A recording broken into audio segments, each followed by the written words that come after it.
goes to Srila Prabhupada and Guru Maharaj. Thank you so much, Mataji, for joining the call. Hare Krishna. हरे कृष्णा वंदना माता जी, दंडवत प्रणाम श्रील प्रभुपाद की जय, गुरु महाराज की जय, शिष्या माता लीलासी क्रमशाले. Hare Krishna Shavagari Mataji, Dandavat Pranam. Please accept my humble obeisances. All goes to Srila Prabhupada and Guru Maharaj. Thank you so much, Mataji, for joining the call. Hare Krishna.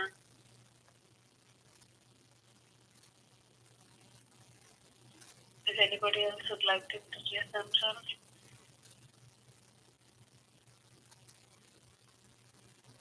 The recording has started. Welcoming all of you to the Bhakti Sangha conference call. Today we are very fortunate to have Her Grace Kalashada Mataji. Mataji is going to enlighten us on the topic Sri SaciSutashtakam Session 3. Hare Krishna Mataji, are you present on the call? Hare Krishna, please accept my humble obeisances. All glories to Srila Prabhupada and Guru Maharajas. Hare Krishna. Hare Krishna Mataji, Dandavat Pranam. Please accept my humble obeisances. All goes to Srila Prabhupada and all glories to Guru Maharaj. Thank you so much, Mataji, for giving your valuable time and association to us this morning and enlightening us on this topic. I'll hand out the call to you, Mataji. Thank you so much. Hare Krishna. Hare Krishna, thank you very much for this opportunity. Very, very grateful to all of you. Hare Krishna. Om Jnanatimirandhasya Jnananjanashalakaya Chakshurunmilitam Yena Tasmai Shri Gurave Namaha. Namo Vishnupadaya Krishna Pristhaya Bhutale Srimate Radhanatha Swami Niti Namine. Namo Vishnupadaya Krishna Pristhaya Bhutale Srimate Jayapataka Swami Niti Namine. Namo Acharya Padaya Nitai Kripa Pradayine Gaurakatha Dhamadaya Nagaragramatarine. Namo Vishnupadaya Krishna Pristhaya Bhutale Srimate Bhaktivedanta Swami Niti Namine. Namaste Saraswati Deve Gauravani Pracharine Nirvishesha Shunyavadi Paschatya Deshatarine. Jaya Shri Krishna Chaitanya Prabhu Nityananda Shri Advaita Gadadhara Shrivasadi Gaura Bhakta Vrinda. Hare Krishna Krishna Krishna Hare Hare, Hare Rama Rama Rama Hare Hare. Mukham karoti vachalam pangur langayate girim Yat kripatamaham vande Shri Gurung Dinatarinam Paramananda Madhavam Shri Chaitanya Ishwaram. Hare Krishna. So we are continuing with our session on Sri SaciSutashtakam. We are in session 3, so we welcome all of you. So today we will try to cover verses 4, 5 and 6. We have already covered texts 1, 2 and 3. And today we will try to cover 4, 5 and 6. And next week we will try to cover 7 and 8. So that before Gaur Purnima, we are trying to dive our consciousness in the nectarian pastimes of Sri Chaitanya Mahaprabhu. So this is Sri SaciSutashtakam by Srila Sarvabhauma Bhattacharya, text 4. Satatam janata bhava tapaharam paramartha parayana lokagatim navalehakaram jagatapaharam pranamami SaciSuta gauravaram Pranamami SaciSuta गौरवरं प्रणमामि सचीसुत गौरवरम्. Sri Chaitanya Mahaprabhu is always removing the suffering of material existence for mankind. He is the goal of life for persons who are dedicated to their supreme interest. He inspires men to become like honeybees, eager for the honey of Krishna Prema. He removes the burning fever of the material world. I bow down to Gaura, the beautiful son of Mother Shachi. So here we are seeing how Srila Sarvabhauma Bhattacharya is very beautifully describing the ultimate purpose for the descent of Sri Chaitanya Mahaprabhu. Chaitanya Mahaprabhu has brought for all of us Bhava Oshadhi, the medicine that is going to take care of removing our material disease. Krishna Chaitanya, excuse me. So Sri Chaitanya Mahaprabhu has brought down this medicine by just taking which we will be able to overcome the suffering of material existence. This is the greatest benediction that Mahaprabhu has brought for all of us. Sarvabhauma Bhattacharya is declaring that.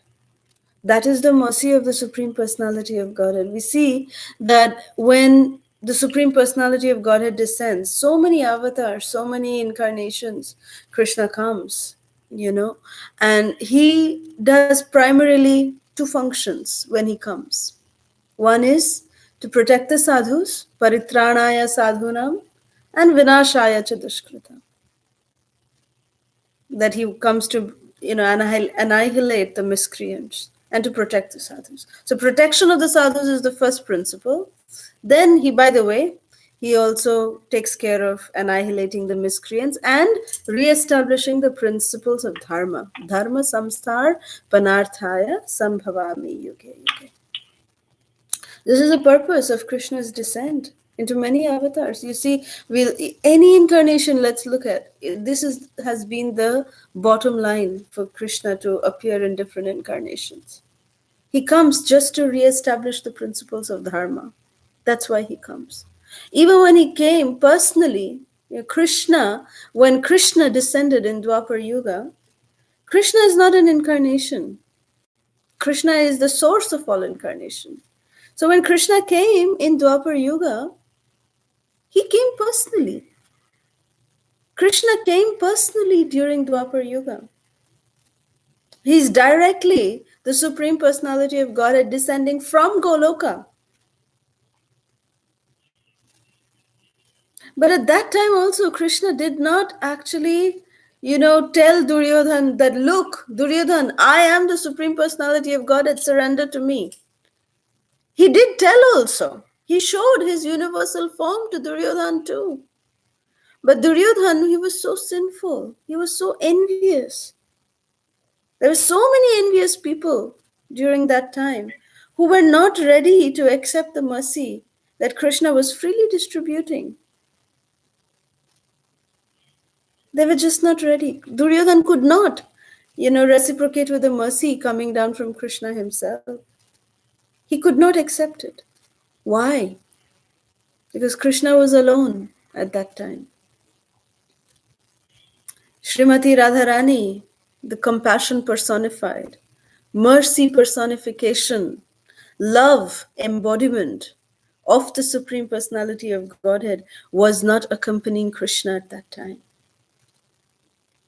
Therefore, he was not able to connect in that sense with the living entities.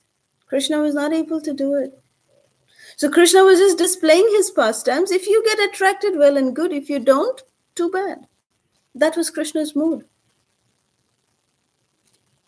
But Sri Chaitanya Mahaprabhu, when that same Krishna, what did he just do? He just added onto Krishna's own personality. He added the mood of Mahabhav Swarupini Srimati Radharani. As soon as he did this combination, the combination of Krishna along with the mood of Srimati Radharani, At that time, everything became perfect. When he came this time as Sri Chaitanya Mahaprabhu, Chaitanya Mahaprabhu is not an incarnation.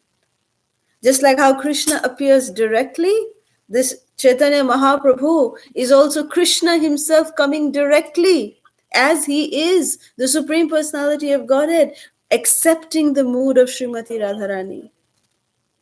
So this is Radha Krishna Ekatanu. Ekatanu means they're one body. That is the beauty of Sri Chaitanya Mahaprabhu. That he has Radharani with him. Krishna has Radharani with him, within his body, as his mood. And therefore now he's able to reclaim all the fallen conditioned souls. Because Srimati Radharani, she is the most merciful mother. Mother never has any conditions for the child. Even the child may kick her, the child may do, nasty, things. The mother just doesn't love the child when the child is all gooey and, nice and showing puppy eyes to the mother. The mother just doesn't show her love to the child during that time. But when the child, answers nature call, soils the diaper, the mother very lovingly changes the diaper too. She doesn't say, ew, smelling, ew, ew. She never does that. The mother's love is not conditional, that, well, when you do poo-poo, I don't love you. Or when you are, being very nice child, that's when I love you. The mother's love is not conditional like that. Of course, in Kali Yuga, that has also become a little tainted. However, but, strictly speaking, mother's love is never conditional. So Srimati Radharani, her love is never conditional. She has no conditions whatsoever. She's just wanting to reclaim the fallen souls back to her. That is why when she's combined with Krishna, or Krishna appears in the mood of Srimati Radharani, they are able to provide this extra addition mercy from Srimati Radharani and able to attract the iron. Radharani is like that magnet of love, and she attracts the iron-like heart of all the conditioned souls. They automatically get, just clung to her. They just get tied up with her. That's why the mercy of Sri Chaitanya Mahaprabhu works, because it is combined with the mercy of Srimati Radharani.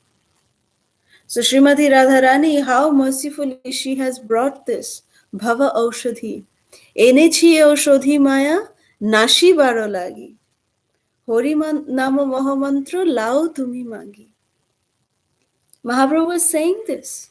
Sri Chaitanya Mahaprabhu was saying, Enechi Aushadhi Maya Nashi Baro Lagi. Hari Nama Mahamantra Lao Tumi Magi. They are not talking about any qualification here. They're not saying that first you become this, then I'll give you the Aushadhi. No. The medicine is there, but there's no conditions that is applied. The only condition is that Lao Tumi Mangi, at least ask for it. Just ask for it. Lao Tumi Mangi, ask for it. Ask for this medicine. Beg for this mercy. And sometimes the devotees are so much more merciful that even though you are not begging for it, the devotees just go and put it in our bags. This is, just take it. Just take it. Take it. That's how merciful this mission of Sri Chaitanya Mahaprabhu is. That's called causeless mercy. That's the mercy of Srila Prabhupada. Prabhupada never saw any qualification from anyone. Without any qualification, Srila Prabhupada would, go to such extents to just give Krishna to everyone. At that age, old man, all by himself, what Srila Prabhupada has done, no one can do.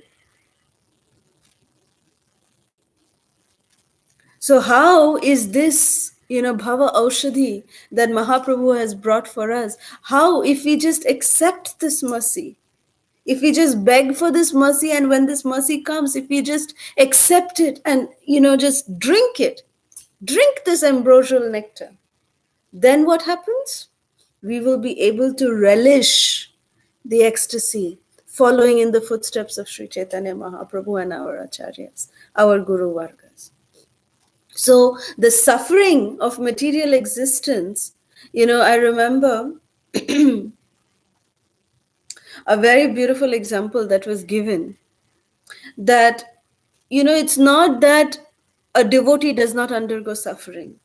A devotee also is, as long as we are in this material world, suffering will come. Suffering is part and parcel of this material world. It is one of the greatest symptoms. Dukhalayam, just like Vidyalaya, just like Himalaya. In Himalaya, if we go and expect there'll be no him, means snow, then that is not Himalaya. Himalaya means we have to find snow there. There's never a point that there is no snow in the Himalayas. That is why it's called Himalaya. Vidyalaya. Vidyalaya means, an alay means a place where you find vidya, knowledge. That is called a Vidyalaya, a school. Now what is Dukhalaya? This place is called Dukhalaya. Alaya means place and Dukha means miseries. So this is a place of misery. Misery, suffering will be there. There's no doubt about it. Then what is the difference? Why is this line stated here that Sri Chaitanya Mahaprabhu is removing the suffering of material existence? What does this mean? Does this mean that the devotees will never undergo suffering? Did the Pandavas not undergo suffering? The Pandavas are the supreme examples of highest surrender to Krishna. But let's look at their life. How much suffering were the Pandavas always inflicted with? How much suffering? Poor Pandavas. If we just look at the suffering of the Pandavas, we can write pages and pages and pages about it. Just the sufferings. Bhima was poisoned when he was a child by Duryodhana and Dushasan. They were then, sent into a palace of lac, which was burnt down. They were wanting to be burnt alive, roasted alive. And then they had to escape and go into incognito. Then when they came back, their kingdom was not given to them. Dhritarashtra very cunningly gave them Khandav Prastha, which was really Khandav. It was really in ruins.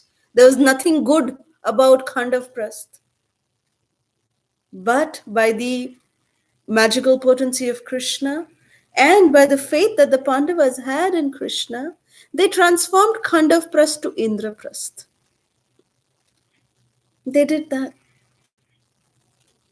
Then Duryodhana was envious of that also. What a wonderful palatial place that the Pandavas had built. It was really Indraprastha. Indraprastha, because even the denizens of heaven were actually envying the way the Pandavas, constructed their city, Indraprastha. It put to shame even the abode of Lord Indra. That is why it was named Indraprastha. So seeing that, Duryodhana was really envious. And that's why he cunningly called the Pandavas, invited the Pandavas into a game of dice. And then we all know how Yudhishthir actually lost everything. And then a second match was held, where now he had already lost everything. Now he lost his brothers first, one by one. He then lost himself. And then after losing himself, he said, I don't have anything. Then Karna and Duryodhana and everyone said, well, you still have Draupadi. Yudhishthir put Draupadi at stake. He lost her too. How Mother Draupadi was insulted. in the assembly of the Kauravas. How she was insulted, and how Draupadi was just saved because of her, undying faith and devotion to Krishna. She just helplessly called out, "Hey Govinda, hey Krishna, please save me." And Krishna did not wait even for a moment to come and save the um, chastity of Draupadi. He came and upheld her chastity by providing tons and tons and tons of saris. And Dushasana could not disrobe her. But then they were finally exiled into the forest. 13 years of exile. And then they were, having to do 1 year of incognito. And if in that year of incognito, if they were recognized, then they would have to go for another 13 years. This was a trick by Duryodhana that he said that I don't want to see your face again. And he exiled them. So much misery, so much trouble the Pandavas had to go through. How could, we hide these 5 brilliant Pandavas? Bhima, he's like a mountain. In the incognito year, how can you hide a mountain? Everybody knew the 5 Pandavas. Arjuna, he was so charismatic. Just by looking at Arjuna, even the denizens, the apsaras of heavenly planets would get attracted to Arjuna, seeing the physical body of Arjuna. He was so beautiful, so handsome. Nakul, Sahadev, Yudhishthir, everyone, brilliant personalities. How are they going to hide themselves? And Draupadi, Mother Draupadi, she was the queen. She was so, and she had come from fire. She had manifested from fire. So her complexion was like that of blazing fire. That was her complexion. And she was so effulgent, so bright, that when she would be present in a room, you did not need to light any, lamps. Her bodily effulgence would give the light. That was how powerful she was. It was the power of her chastity. It was the power of her own, aura, that she was born from the fire. So how can we hide such 6 personalities? There were some arrangements made how they, hid themselves in the kingdom of Virat for that 1 year of incognito. How much difficulty the Pandavas went through. How much? And even when they were in the forest, Duryodhana did not stop at that. He sent Durvasa Muni, with his, 1,000 disciples to go and take prasad at Yudhishthir's place. How much trouble. He wanted the Pandavas. He had ill motive towards the Pandavas. He wanted to destroy the Pandavas. That was the intent of Duryodhana. But Krishna is the protector. It is said that Rakhe Krishna Mare Krishna Rakhe ke. That if Krishna wants to protect, nobody can kill that person. But if Krishna wants to kill us, nobody can save us. So Krishna wanted to protect the Pandavas. So in every kind of calamity, Krishna was right there by their side. He did not leave them. One day, therefore, Narad Muni, when he visited the Pandavas, he saw that they were, Mother Draupadi, she is, cutting, firewood for making food. Yudhishthir Maharaj is doing his activity. All these 5 Pandavas are, just doing so much of work in the forest. They're kings and queens. And Narad Muni was seeing that how are these boys and girls, these, Pandavas and Draupadi, how are they in so much ecstasy? And he was shocked to see a smiling face on the Pandavas and Draupadi. So he got so confused and he rushed to Dwarka to see Krishna. When he came to Krishna, Narad Muni said to Krishna that, "My dear Krishna, what kind of hypnotism have you done?" Vashikriyate. Vashikriya. Narad Muni used this word, Vashikriya.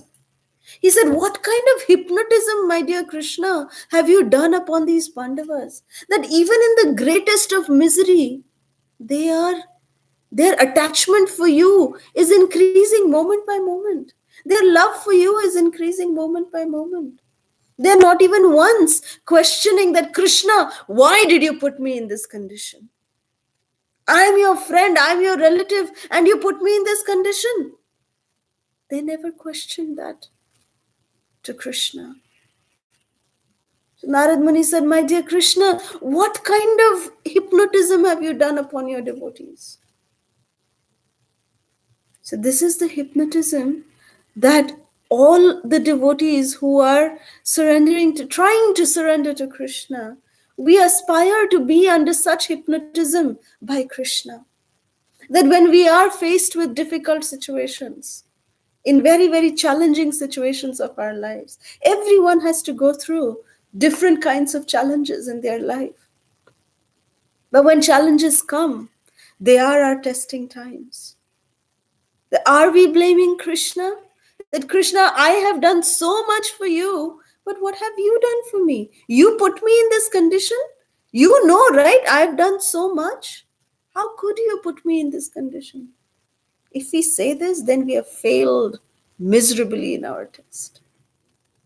But rather, if we accept it gratefully, that Krishna, you are giving me this kind of suffering, I actually deserve worse than this.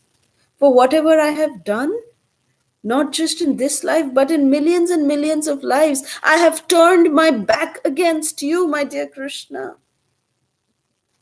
I actually deserve much, much, much worse. But you are so merciful that you're giving me just this much. Just give me the strength, O Krishna, so that I can remember you gratefully. That is the mood of an aspiring devotee. The how we beg for strength from Krishna to tolerate and to be blissful even during suffering times. So that is the difference between a devotee and a non-devotee. So a devotee, it's not that he is above all suffering. No. A devotee also undergoes suffering. But what is the reaction of the devotee? That is what we need to see. That when a devotee is faced with difficulty, and when a non-devotee is faced with difficulty, when a non-devotee is faced with difficulty, they start blaming everybody. They start blaming their own family, or because of you I got this, or because of this situation this happened, or because of that this happened. They'll never accept that they are ever at fault. That is material nature. That is the way non-devotees react. They never want to accept their own mistake, but rather want to blame it on everybody else. That is karmi way, or the way that the karmis, non-devotees, react to suffering, to miserable conditions. But how do devotees react? Devotees react that, Krishna, I deserve worse than this. You are so kind, so merciful, that you're giving me only a token punishment of what I actually deserve. This is your mercy, my dear Krishna, and just give me the strength that I can always remember you and never forget you. In a grateful heart. That is the mood of a devotee. So, that is the mood that Sri Chaitanya Mahaprabhu awards us based on the sincerity with which we take the holy name. When we chant Hare Krishna, Krishna Krishna, Hare Hare, Hare Rama, Rama Rama, Hare Hare, this Mahamantra, if we know that this is the Mahamantra that Mahaprabhu has brought for us directly from Goloka Vrindavan, Golokera Premadhana, Harinama Sankirtana. So this is the Premadhan from Goloka Vrindavan directly, that we are chanting these celestial, transcendental sound vibrations. It's not mundane. And when we chant these transcendental sound vibrations, we are begging Krishna that, Krishna, please, please, please, please engage me in your devotional service. I do not deserve it, Krishna. But out of your causeless mercy, please engage me. And when we do that, when we are begging for the mercy of Krishna, then the mercy automatically drenches us. It drenches us, it pours over us. Mahaprabhu makes the pot of love of God, it just pours over us. That is the mercy of Sri Chaitanya Mahaprabhu. So he is always removing the suffering of material existence for mankind. This is how Mahaprabhu is removing the suffering of the material existence. He is the goal of life for persons who are dedicated to their supreme interest. The lotus feet of Sri Chaitanya Mahaprabhu is our ultimate goal of life. And Mahaprabhu, it is said here, Sarvabhauma Bhattacharya is saying that one very, very wonderful thing that Mahaprabhu has personally come here to teach is that he inspires everyone to become like honeybees, eager for the honey of Krishna Prema. So we should be like honeybees and not like flies. The flies are attracted to open wounds, to pus, to dirty, filthy things is what the flies are attracted to. But what is the honeybee attracted to? It's attracted only to the honey. It's just going from flower to flower just to see where is the honey, where is the honey, where can I see all that. The honeybee also comes across all the filth, in a garden when you see below is all, like it's all muddy, it's horrible things are sometimes there. The honeybee never goes there. It just goes only to the flowers where the honey is. Similarly, a devotee, when we are cultivating our sadhana, we should develop the honeybee mentality, Srila Prabhupada says. What is the honeybee mentality? Honeybee mentality means trying to see only the good in others, not to find faults in others.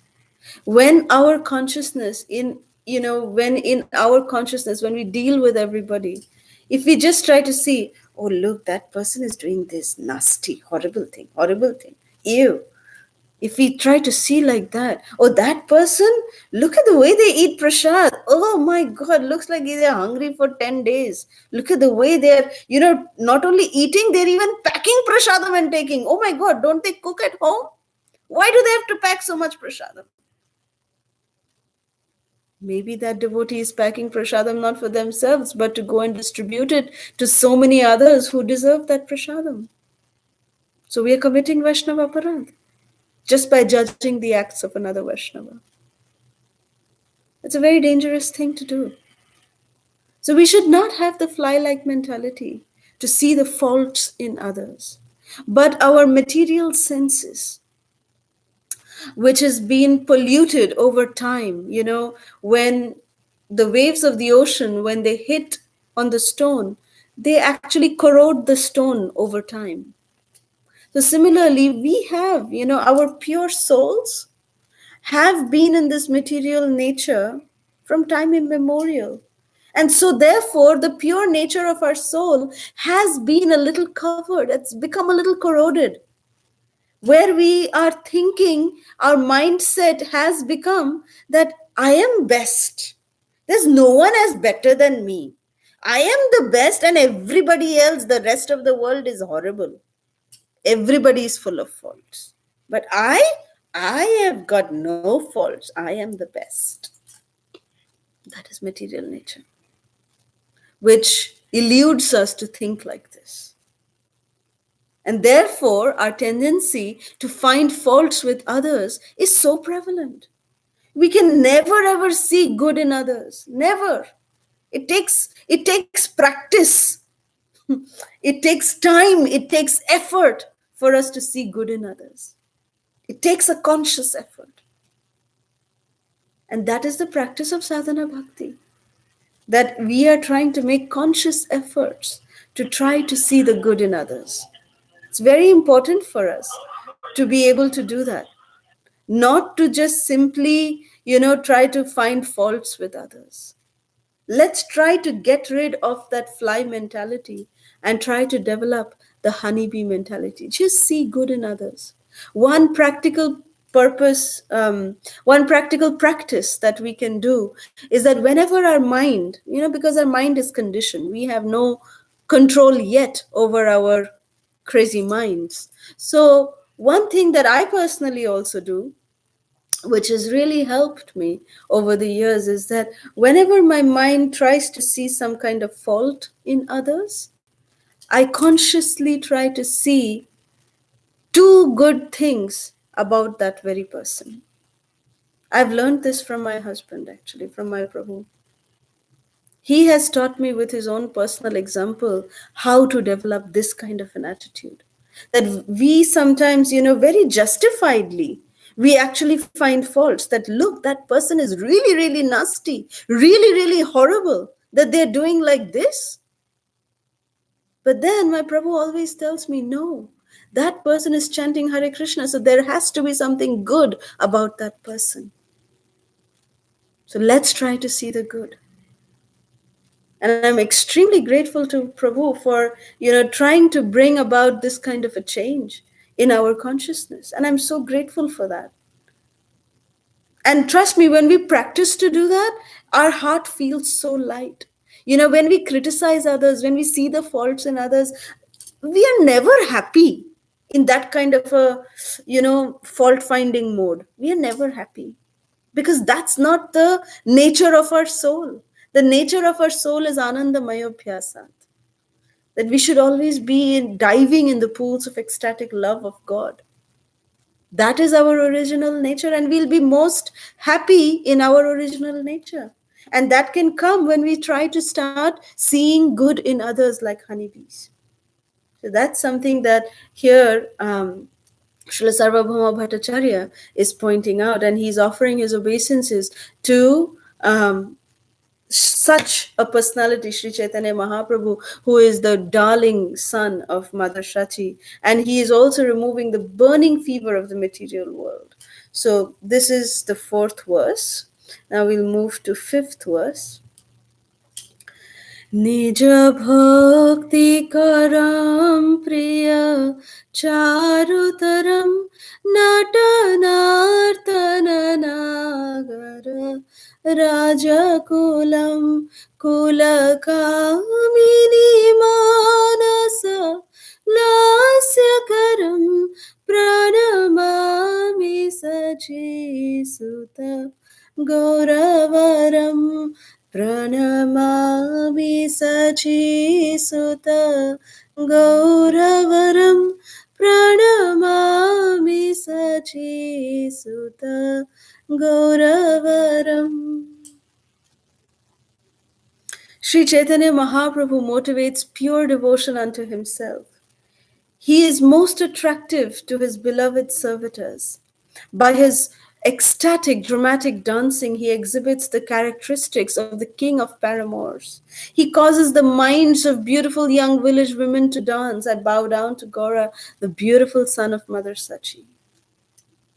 Here, the beauty and the dancing of the king of paramours, that is Krishna himself. What a beautiful description of Sri Chaitanya Mahaprabhu's dancing. When Sri Chaitanya Mahaprabhu would dance, it would look like Shonaro Parvato Jano Dhulate Lutai. Like a Shonar Parvat means like a mountain which is made out of gold is, just rolling on the ground. It would appear like that when Mahaprabhu would dance. Mahaprabhu, Sri Chaitanya Mahaprabhu, when he was in Jagannath Puri, every day Mahaprabhu's activities were very, very beautiful. Very beautiful activities Mahaprabhu had. And, he would go to take darshan of Lord Jagannath, the Lord of the universe, every day in the morning. And he would take darshan of one of the bhogas that was offered to Lord Jagannath, the Upala Bhoga. And he would take the Mahaprasad from there and he would come straight to Siddha Bakul. Siddha Bakul is where Haridas Thakur would chant 300,000 names. The Namacharya would chant over there, and the Supreme Personality of Godhead himself, Lord Jagannath himself, the manifestation of Sri Sri Radha and Krishna would personally walk every day to take darshan of this genuine devotee Haridas Thakur. Imagine the Supreme Personality. I mean, we go to take darshan of the Lord, but here the Lord is coming every day to see his devotee Haridas Thakur. That is the position of a devotee in the eyes of the Lord.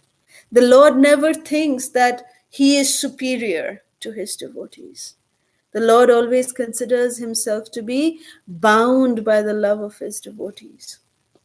So therefore, Haridas Thakur, he would be just chanting, in Siddha Bokul every single day he would chant 300,000 names of the Lord. And the Lord was so pleased with Haridas Thakur that Haridas Thakur would get personal visits from Mahaprabhu himself every single day. And Haridas Thakur would be offered Mahaprasad from Lord Jagannath by the lotus hands of Mahaprabhu.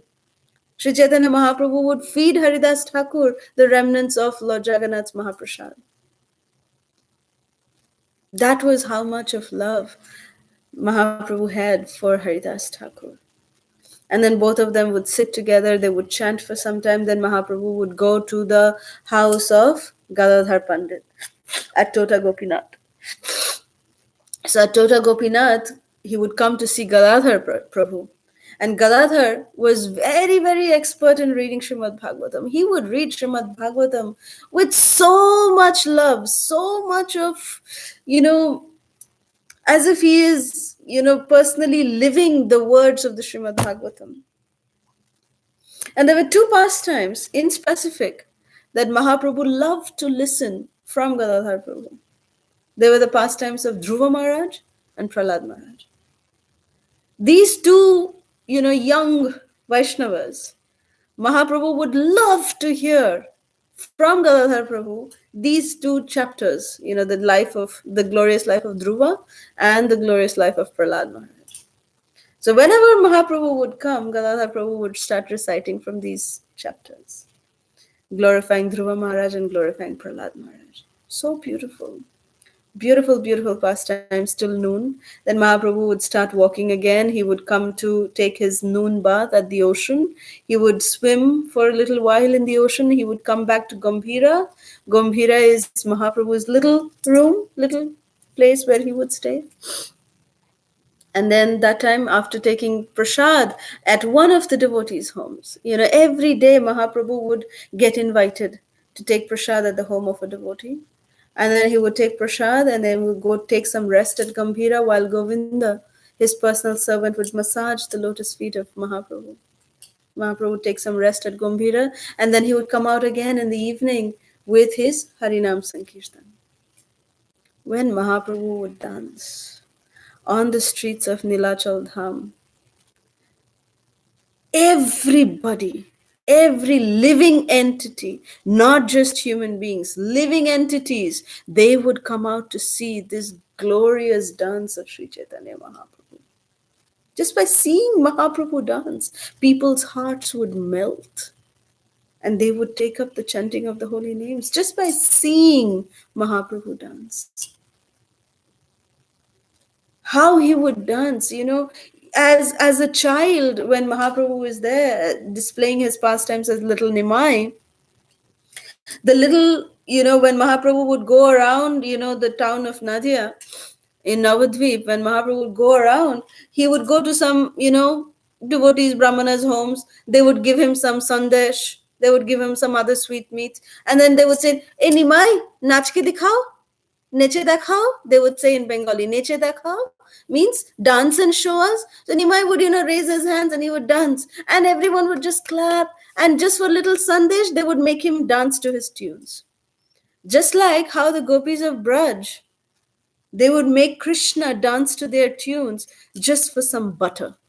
Here, Mahaprabhu would dance for some sandesh, some rashagolla, different other sweets. Mahaprabhu would dance for them. So Mahaprabhu started dancing from his very childhood. In fact, every step that Lord Chaitanya would take was like a dance. Katha Ganam, Natyam Gamanam. What Brahma Samhita says, that every word is a song and every walk, every step is a dance. That was personified by Sri Chaitanya Mahaprabhu. Every step of Sri Chaitanya Mahaprabhu was so elegant. It was so beautiful. It appeared that Mahaprabhu was dancing. So gorgeous was his dance. And when Mahaprabhu started the nocturnal kirtans at Srivas Angan, such ecstasy the devotees would experience. It's beyond any description. It was described. I remember one time we all had gone for a personal parikrama with Srila Jayapataka Maharaj at Srivas Angan. He had taken a small group of devotees, and I was very, very fortunate to be in that group. And we were sitting at Srivas Angan. This is back in 1997. And he was telling us some pastimes that was happening at Srivas Angan. And I say the word happening purposely because it's still happening till today. Fortunate souls can still see it happening. So at Srivas Angan, when we were there, Jayapataka Maharaj told us, even now it just gives me goosebumps to even narrate this. But he said, if you've been to Srivas Angan, you will see that there are very, very tall trees, very, very tall palm trees, and, coconut trees are there, very, very tall ones. So Srila Jayapataka Maharaj is describing the nocturnal kirtans at Srivas Thakur's house and how the devotees would display their symptoms of ecstasy, that actually they would, just jump. Each of their jump, we've seen how devotees jump in kirtan, and they rise above the ground, maybe just 1 feet, 2 feet, not more than that. But these devotees of Gauranga Mahaprabhu, Sri Chaitanya Mahaprabhu himself, would jump to such an extent that they would go to the top of the coconut tree, which was almost around 21 feet or, 50 feet, some of them. They would jump that high. They would go to the top of the coconut tree or these other palm trees, and they would jump from one tree to the other. That was the way they would, display their ecstasy. And when Srila Jayapataka Maharaj was explaining it, suddenly we were seeing that, the trees were shaking. And then Jayapataka Maharaj pointed out, he said, look, the trees are shaking. It's as if Mahaprabhu is dancing over there. He's dancing. Maybe some wind blew or what happened, we don't know. But the trees were literally shaking. It was a powerful experience that Sri Chaitanya Mahaprabhu is displaying his pastimes. And this is the way they would dance in nocturnal kirtans at Srivas Thakur's house. And then Srivas Thakur's house, we know how the entry was so restricted at Srivas Thakur's house that not everyone was allowed to come and be a part of these nocturnal kirtans. Very restricted people, who were personally chosen by Nityananda Prabhu and by Srivas Thakur. A lot of screening had to undergo for them to be able to be part of these nocturnal kirtans of Sri Chaitanya Mahaprabhu. One time there was this, humble brahmachari who used to just survive on drinking milk. And Srivas Thakur heard of it and he said, oh wow, you drink only milk? And then he said, yes, Srivas Prabhu, I'm really very much desirous of seeing the nocturnal kirtans of Mahaprabhu. Please, can you allow me?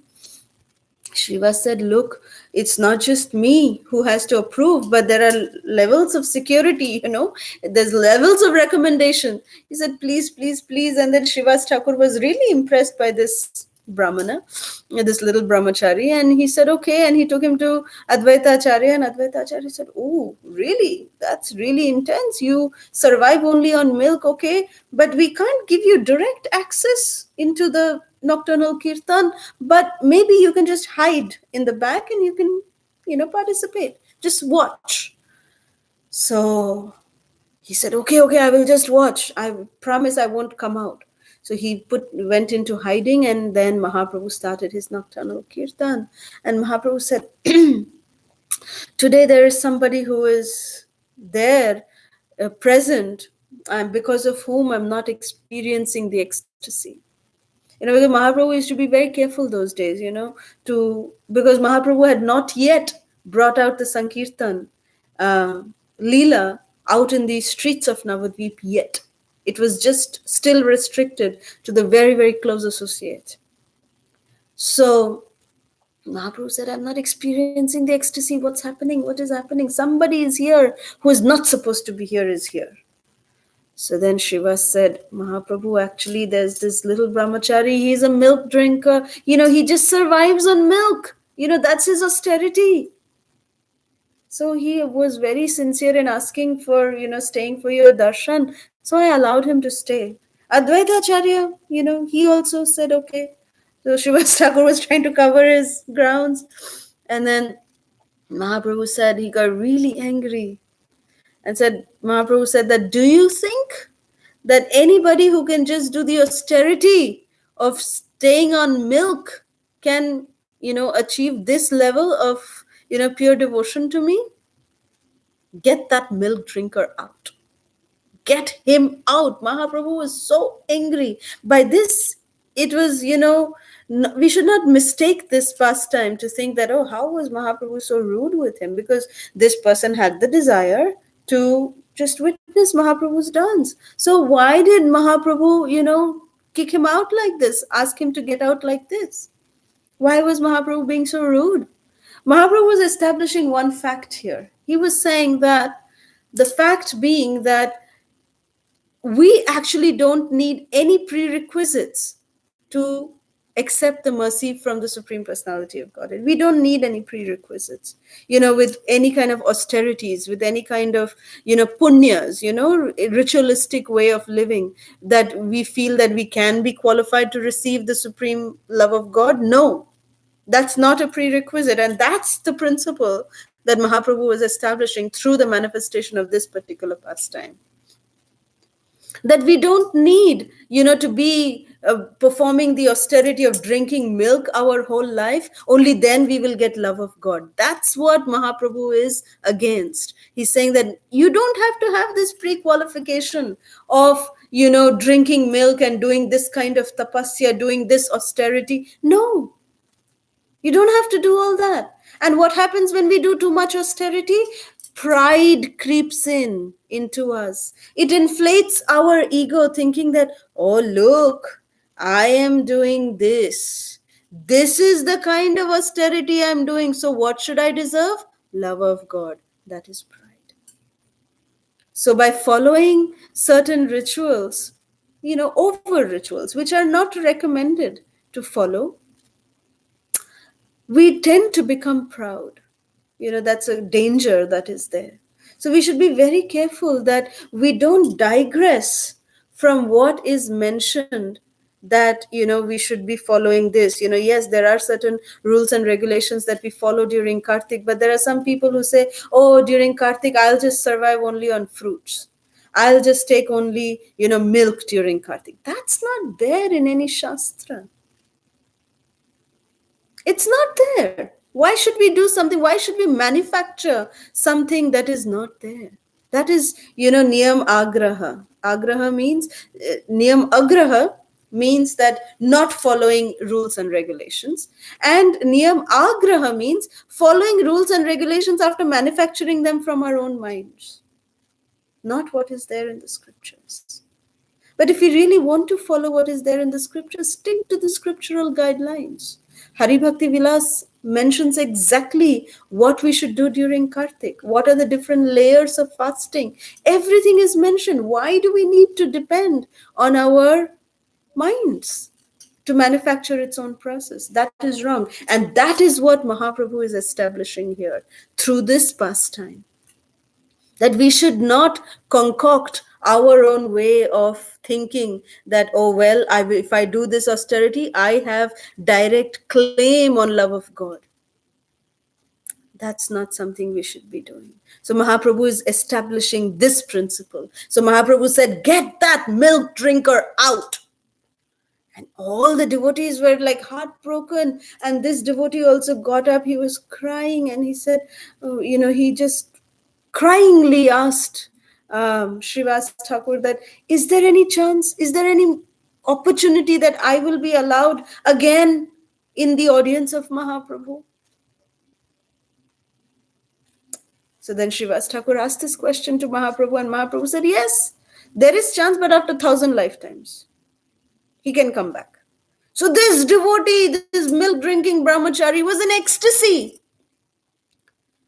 And then he said, 1,000 lifetimes, at least I have a chance. I have a chance. It's not that I'm going into oblivion, that there is no chance of my deliverance. So there is chance. Mahaprabhu is merciful, that he's at least giving me a chance to redeem myself. I'm so grateful. And here's where Mahaprabhu immediately called him back. He called back that milk-drinking brahmachari. And it was the only qualification that at that time made Mahaprabhu call him back was his grateful heart. The grateful heart, only a grateful heart can be the true recipient of the Lord's mercy.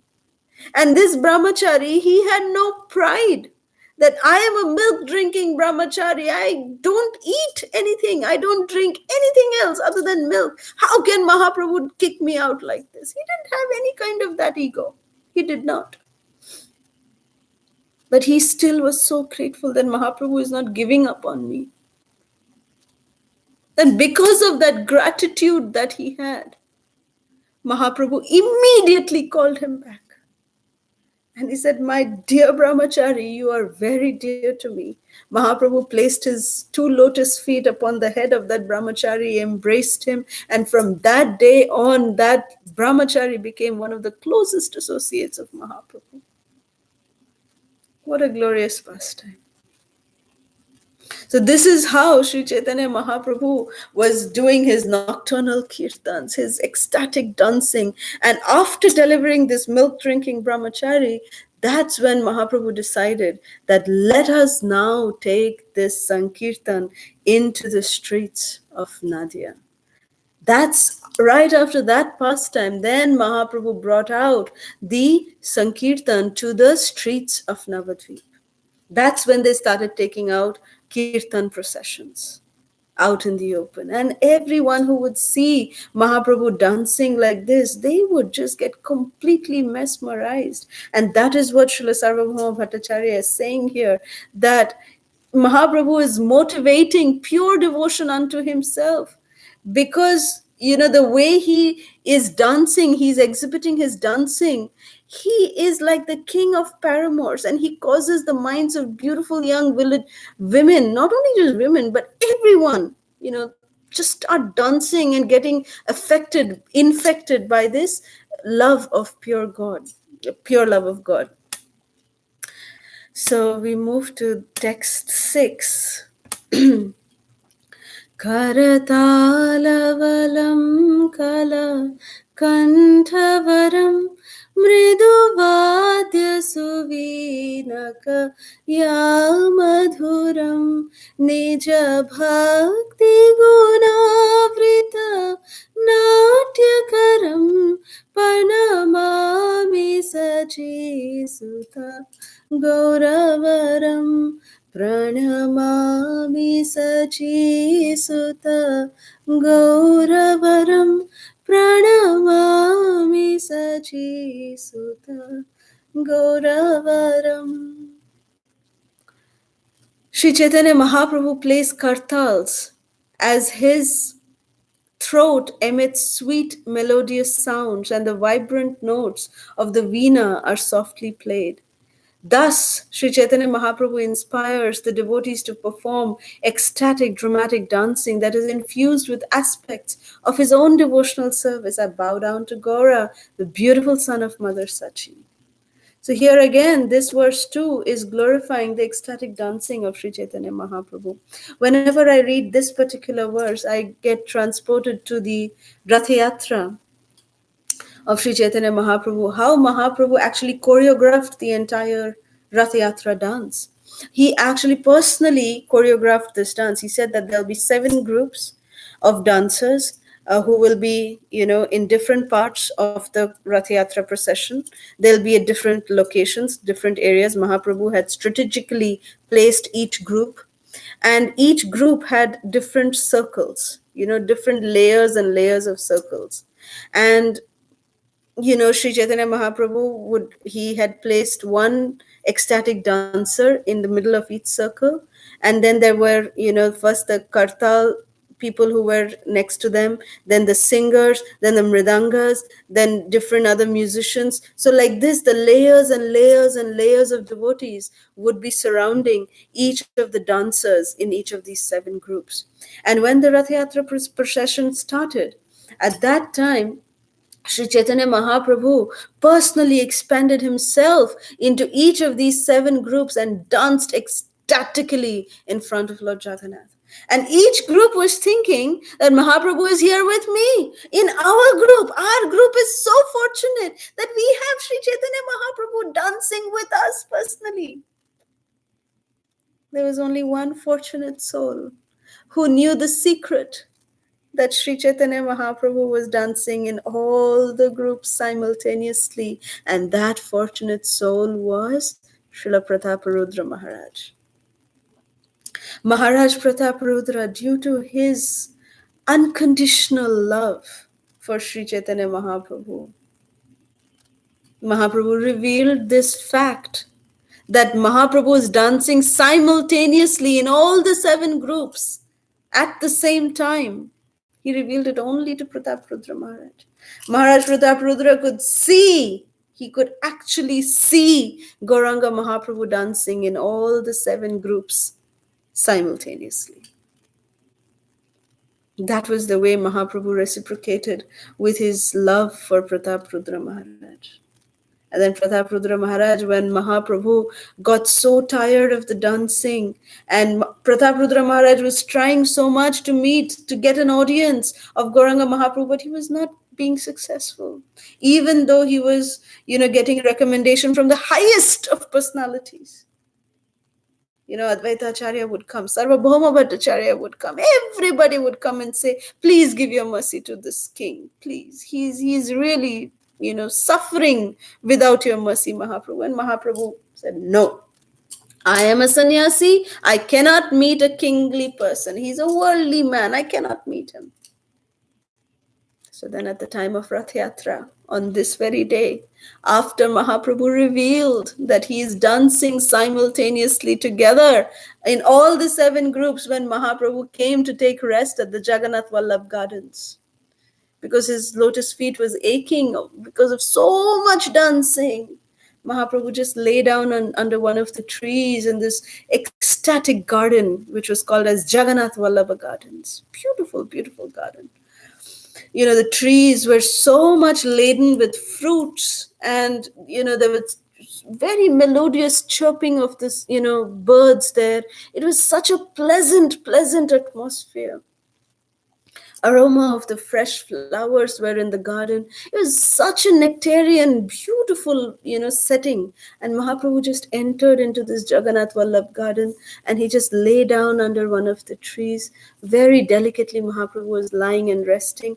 And at that time, Nityananda Prabhu, the Adi Guru, the original spiritual master, asked Maharaj Prataparudra to come and give up his kingly attire, and they gave him one Harinam Chadar and said, as a mendicant now, begging for the mercy of Sri Chaitanya Mahaprabhu, go and recite the Gopi Geet while massaging the lotus feet of Lord Chaitanya.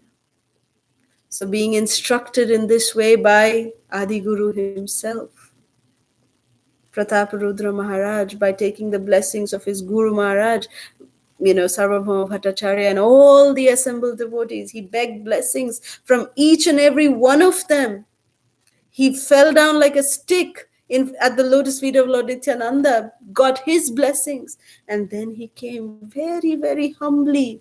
He came to the lotus feet of Sri Chaitanya Mahaprabhu, and very, very gently, very genuinely, with lot of humility, with no expectation whatsoever, Prataparudra Maharaj started massaging the soft lotus feet of Sri Chaitanya Mahaprabhu while reciting these beautiful verses of the Gopi Geet. Jayati Tedhikam Janmana Vraja Shvayata Indira Shashwadatrahi Daita Drishyata Dikshutavakas Stvai Dhrita Sabhas Tvam Vichinhate. Beautiful verses of Gopi Geet, one by one. Pratap Rudra Maharaj started reciting. And when he came to this particular verse, Tava Kathamritam Tapta Jivanam Kavi Bhiriditam Kalmashapaham Shravanamangalam Srimadatam Bhuvi Grinanti Bhuridharana. As soon as these words came out of the lotus mouth of Pratap Rudra Maharaj, immediately hearing this particular verse, Mahaprabhu immediately got up and he embraced Pratap Rudra Maharaj. Mahaprabhu, this golden mountain, Sri Chaitanya Mahaprabhu, extending his Ajanulambita Bhuja, his arms which would reach down to his Janu, to his thighs, Mahaprabhu extended them and enveloped Sri Pratap Rudra Maharaj into a loving embrace. And he told Pratap Rudra that you are Bhurida, you are the most munificent welfare worker. Bhurida, Bhurida, Mahaprabhu started shouting like a madman that you are the greatest welfare activity person that can ever be, because you are delivering this nectar to me. So you are my most, wonderful well-wisher. How Pratap Rudra Maharaj got this mercy? By the mercy of the devotees. And when Mahaprabhu embraced Pratap Rudra Maharaj like this, all the devotees present became so happy, became so ecstatic that the long-awaited moment had finally arrived when Sri Chaitanya Mahaprabhu showered his mercy on this most deserving soul, Pratap Rudra Maharaj. Everybody was crying tears of ecstasy. Each and every soul present over there was so happy. And because everybody was so happy that Pratap Rudra Maharaj was getting the mercy, each and every one of them was getting the same effect of what Pratap Rudra Maharaj was getting from the embrace of Mahaprabhu, what effect that was having on Pratap Rudra Maharaj. Each of those devotees, because they were happy for Pratap Rudra Maharaj, they got the same kind of mercy. That is the beauty of mercy. That when we are happy for others, we are recipients of that same mercy. But if we are not happy, the mercy deflects. It just comes and goes away because we are not happy. If we are not happy, then the mercy goes away without touching us. But if we are happy, if we are not happy, it's like we open our umbrella in front of our face. So whatever mercy is coming hits that umbrella and goes back. It doesn't reach us. But if we are happy for everyone who is receiving so much mercy, then that same mercy affects us. We get drenched by that same mercy. That is the beauty of Sri Chaitanya Mahaprabhu's mercy.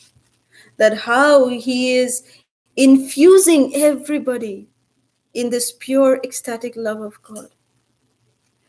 How this Chaitanya Mahaprabhu, Vrindavan Das Thakur actually writes in one of his very, very beautiful Vaishnava song. I thought that I'll just end by singing this beautiful song written by Srila Vrindavan Das Thakur about the ecstatic dancing of Sri Chaitanya Mahaprabhu. I thought that that would be because most of the verses that we read today is displaying this ecstatic dancing of Sri Chaitanya Mahaprabhu. So Vrindavan Das Thakur, he is saying that Nitai and Gaura Gunamani, they are dancing and dancing, and they have beloved Gadadhar on their left, Srivas and Advaita on the right, while their associates are defeating the stars that surround Gaura, who is like the Chandra. Then he says the mridangas and kartals are playing and sweet songs are being sung. The sky is filled with the chanting of Harinam. Mahaprabhu's body is anointed with sandal paste and drops of juices, ambrosial nectar, and a forest flower garland dances nicely across his chest. A gloriously white Brahmin thread hangs across his neck, and he defeats millions and millions of cupids, and ankle bells jingle at his lotus feet. The two brothers, Gaura and Nitai, are dancing and their associates are singing, and Gadadhar's body is melting in ecstasy by listening to this beautiful chanting. Now the Lord remanifests its previous joyful Vrindavan pastimes in Nadia. And he is enjoying on the bank of the Ganges just like he did on the banks of the Jamuna in Vrindavan. Vrindavan Das is telling this because he for sure knows about it. So this is a beautiful song written by Vrindavan Das Thakur, which is called Nachere Nachere Nitai Gaura Dija Monia. Nachere Nachere Nitai Gaura Dija Monia বামে প্রিয় গদাধর শ্রীবাসয় দ্বৈত বড় পারিষদ তারা গণজিনিয়া নাচেরে নাচেরে নিতাই গৌরদ্বিজ মনিয়া বাজে খোলো করতালো মধুর সঙ্গীত ভালো গগন ভরিল হরিধ্বনিয়া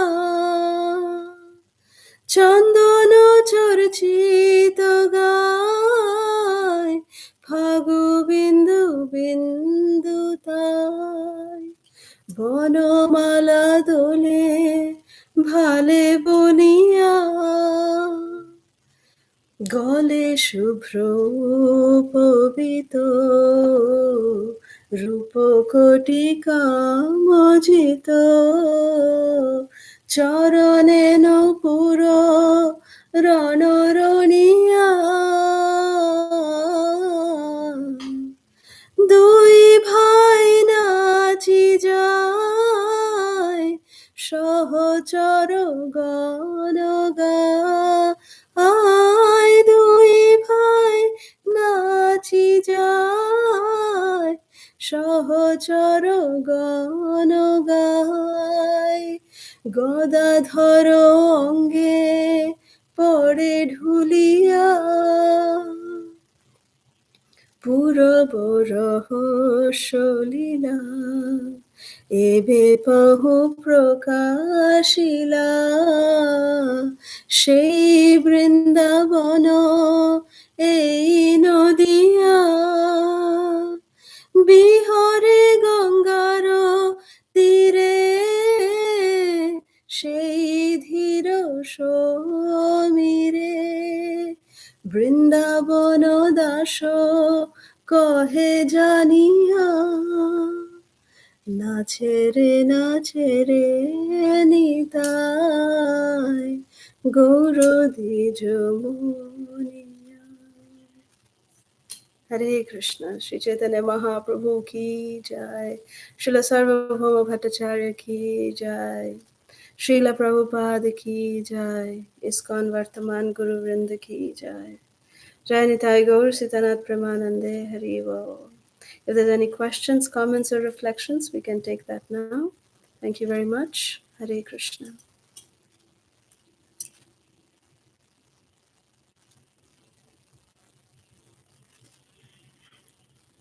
Hare Krishna Mataji. Thank you so much for wonderful class, Mataji. It was really beautiful. It's so hard to always be positive on other person's Mataji. It's very hard to Yes. be every time. But I'll do my best, Mataji. Thank you for wonderful tips you have given. Thank you. Thank you so much, Vardhana Mataji. If anybody have any questions or realizations, please go ahead.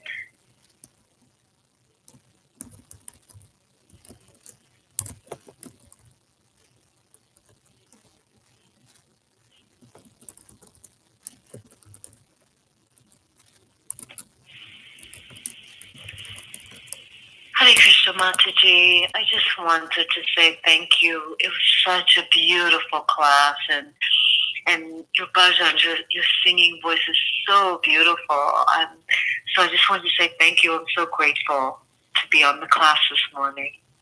Thank Hare you. Krishna. Thank you very much, Tiffany Mataji. Thank you.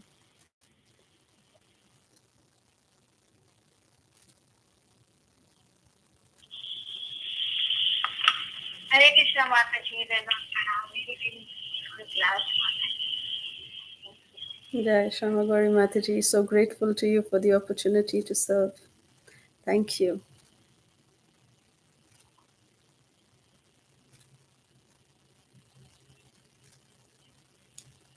Okay, if there's no more questions, we can end the call here.